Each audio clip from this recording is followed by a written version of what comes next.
Bismillahirrahmanirrahim. Assalamu alaikum students. In today's topic we will discuss vector expression of velocity and vector expression of vorticity of the motion of the fluid.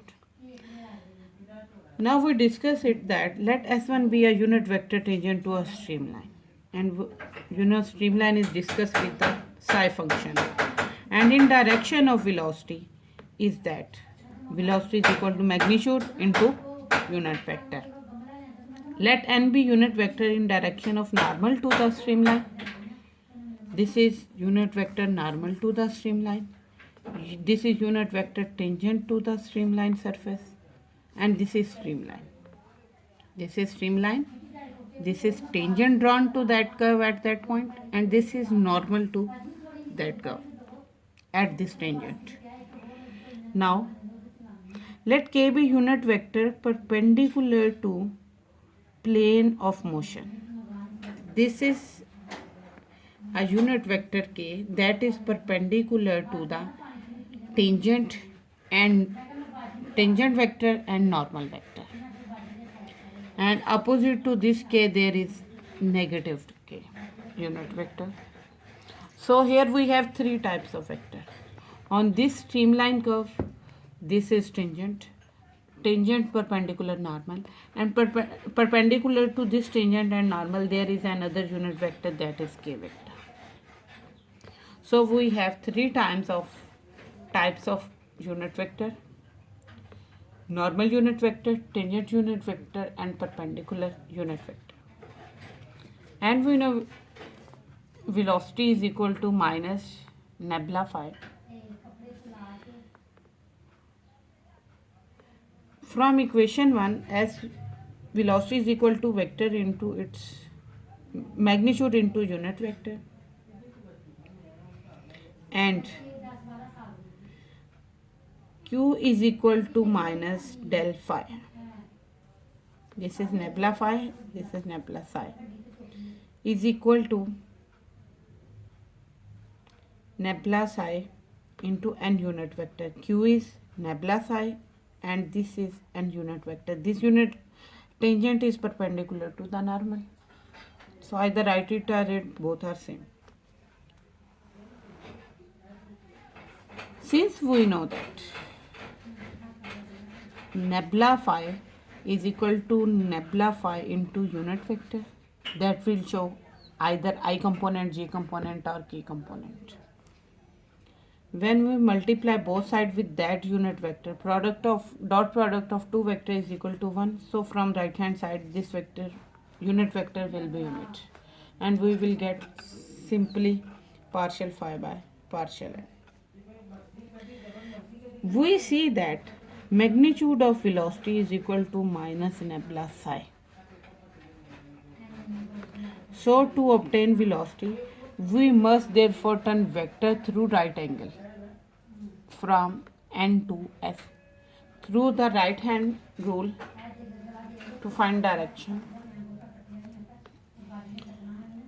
Vector is equal to magnitude into its unit vector. When we are talking about right hand rule,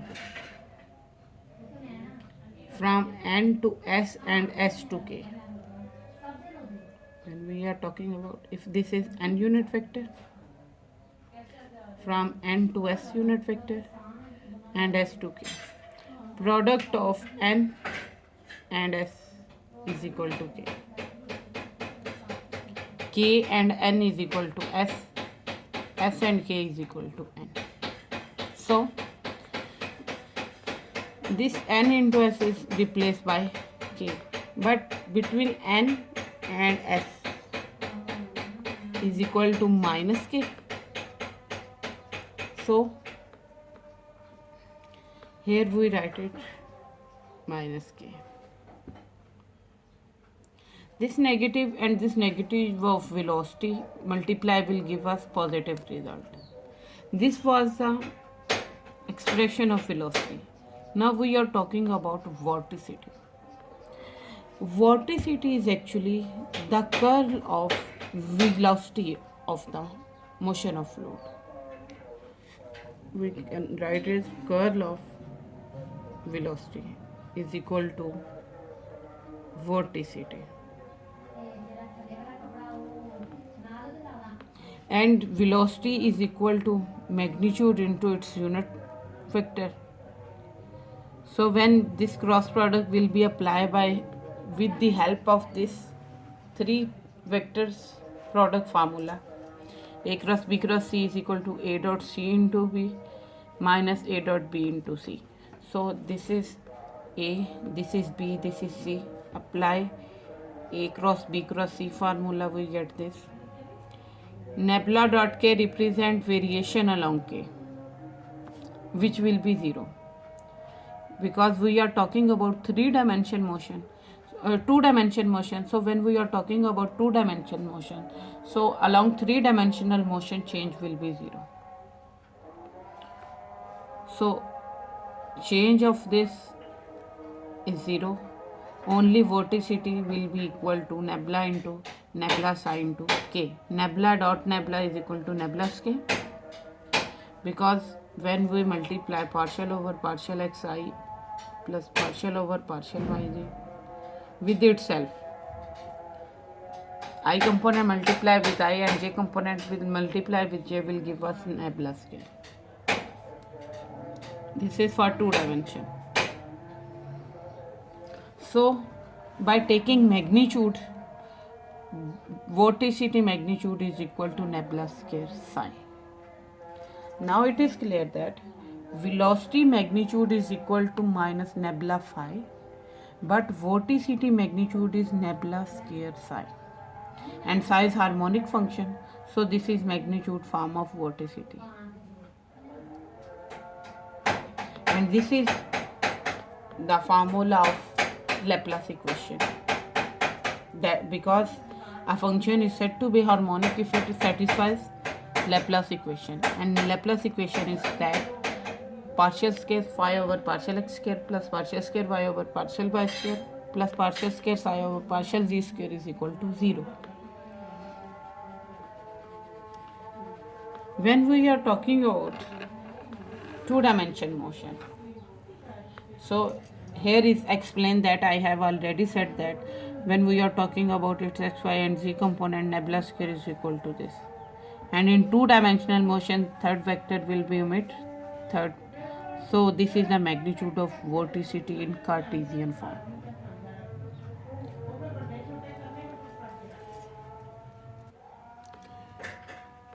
Now we move towards next problem. We have discussed what is velocity and what is vorticity. What is magnitude form of velocity, what is magnitude form of vorticity.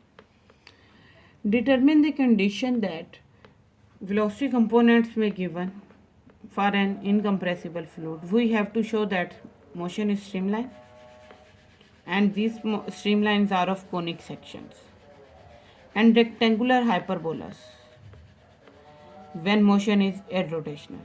So firstly we have to find that, we have to show that these components of velocity will satisfy the equation of continuity to show that fluid motion is possible.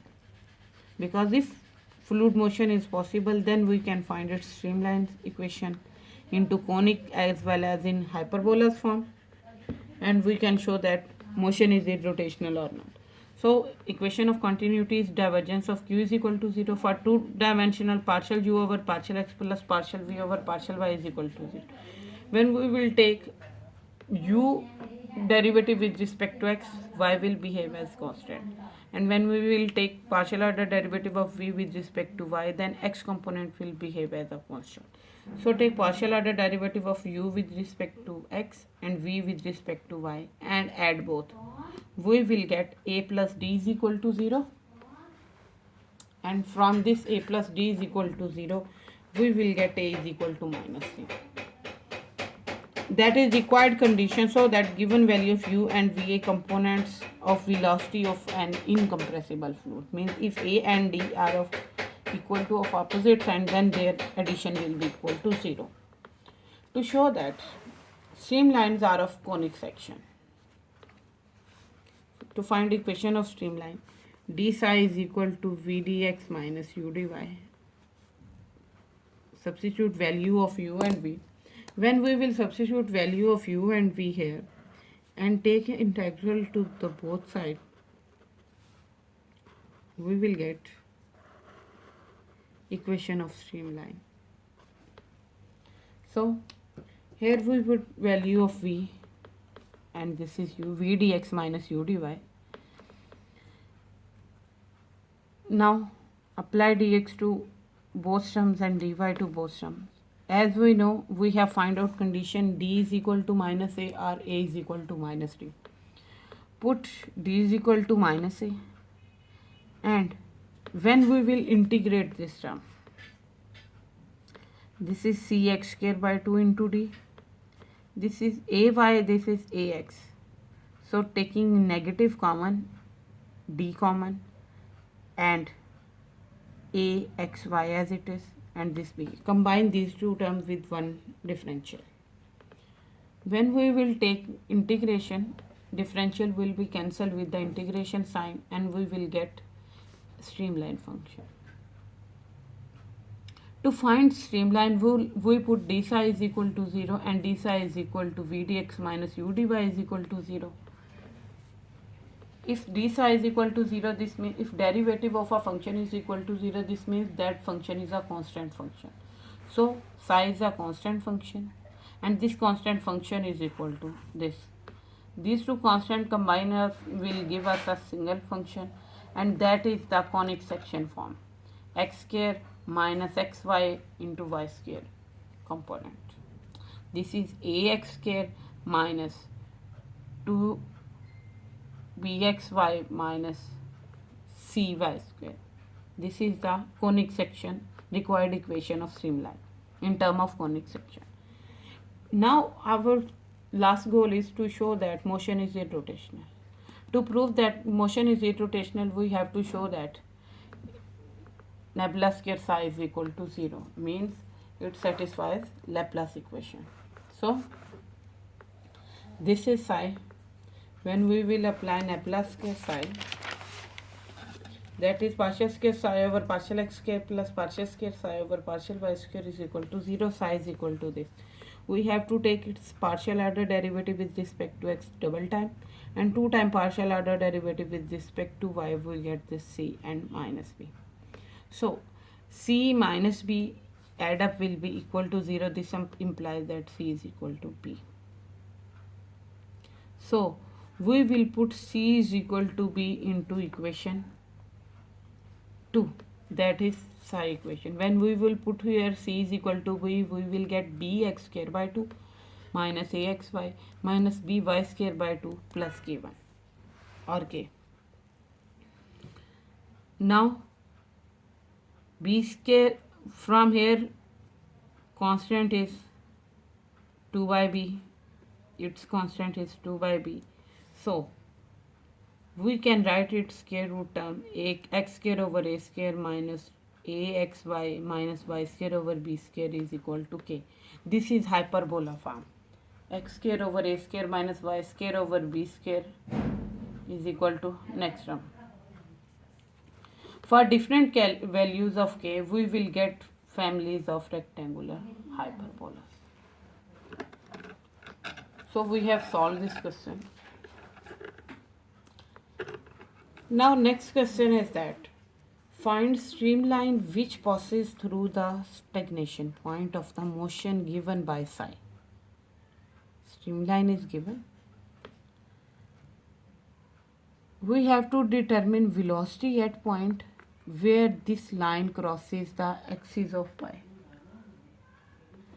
As psi function is given, we have to take partial order derivative of this psi function with respect to y, because partial psi over partial y is equal to minus u component and partial psi over partial x is equal to v component. We have to get x component and y component of velocity from this psi function. So we have to take its partial order derivative with respect to y and partial order derivative with respect to x. We will get u and v component of the velocity. When we will able to get u and v component of the velocity, we will put into velocity ui plus vj and take its magnitude. So scaling both sides, we will get q square is equal to u square plus v square by putting values of u square and v square, v component of velocity and u component of velocity. We will get, after solving, q square is equal to equation 1. But when we are talking about at stagnation point speed of the fluid is 0. So we will put this q square is equal to 0. So we will get x minus a square plus y square is equal to 0. This implies that x minus a square, either x minus a square is equal to 0 and y square is equal to, because summation of two terms is equal to 0, this means both terms are equal to 0. So when we take it both terms 1 by 1 is equal to 0, we will get x is equal to a, y is equal to 0 and our stagnation point is a0. Since streamline is given with this psi function, that is y minus a tan inverse of y over x. Put x is equal to a, y is equal to 0. So we will get psi is equal to 0 is streamline passing through the stagnation point. When psi is equal to 0, put psi is equal to 0, y minus a tan inverse y over x is equal to 0. This implies that y is equal to a into tan inverse of this function. So y over a is equal to tan inverse of this function and y over x is equal to tan of y over a, which is equation of streamline passing through stagnation point.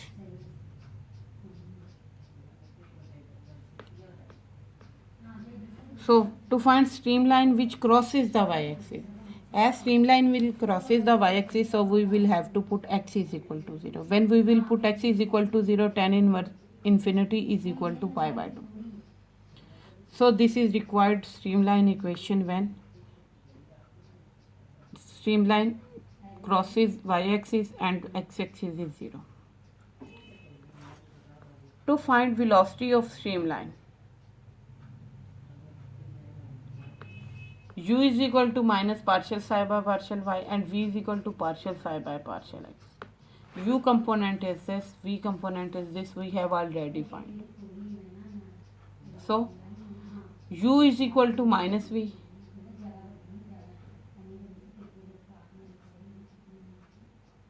because this is the v component. This v component is equal to 0. So velocity is equal to ui plus vj, u component plus v component. We get u component is equal to 0, u is equal to minus v. So we will put u is equal to minus v here and v component is 0. So we will get that velocity is decreasing. Why this v is equal to 0? Because when we will take this psi partial order derivative with respect to x, we will get with respect to y we will get only answer v. And when we will take partial order derivative of this psi function with respect to x, then there is no x in this psi function, so velocity component is 0. So velocity for this streamline function, velocity of fluid for this streamline function with u and v component is of negative. That shows that velocity is decreasing for this streamline function. These were the component of velocity for the given streamline function. These are the velocity components when we are talking that streamline crosses y-axis and x is equal to 0. Now this is the next question for as homework or assignment, that velocity potential is given, phi function is given. We have to show that fluid motion is possible and determine the form of streamline. So firstly you have to find u and v component by taking x derivative. With respect to x derivative, we will get u component, and when we will take with respect to component its derivative, we will get negative v component. So by getting u and v component, we have to show that fluid motion is possible if it satisfies equation of continuity, that is divergence of q is equal to 0. When fluid motion will be possible, after that we have to find equation of streamline. And that's all about today's lecture.